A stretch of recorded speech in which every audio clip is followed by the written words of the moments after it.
Hi అండి. అందరూ ఏం చేస్తున్నారండి? సింపుల్‌గా బ్రెడ్ ఆమ్లెట్ తయారీ విధానం చూద్దామండి.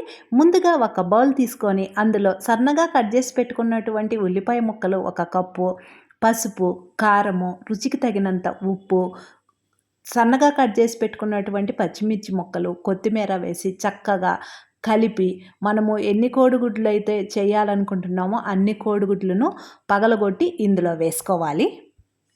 ఇలా వేసిన తరువాత చక్కగా మొత్తం కలిసే విధంగా కలిపి, ముందుగా బ్రెడ్ స్లైసెస్‌ని కొంతమందైతే అందులోనే ఈ మిశ్రమంలో కలిపి దోస పెనం మీద వేస్తారండి.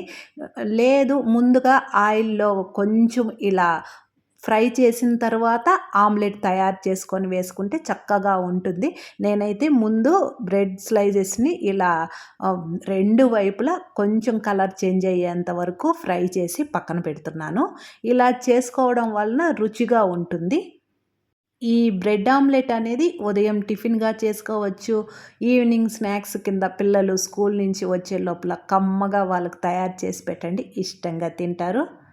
ఇలా అన్నీ ఫ్రై చేసి పక్కన పెట్టుకున్న తర్వాత ఈ బ్రెడ్ స్లైసెస్‌ను ఒక్కొక్కటి ఈ మిశ్రమంలో ముంచి దోస పెనం మీద వేసుకోవాలి. మామూలుగా ఇంకొక పద్ధతి కూడా ఉందండి.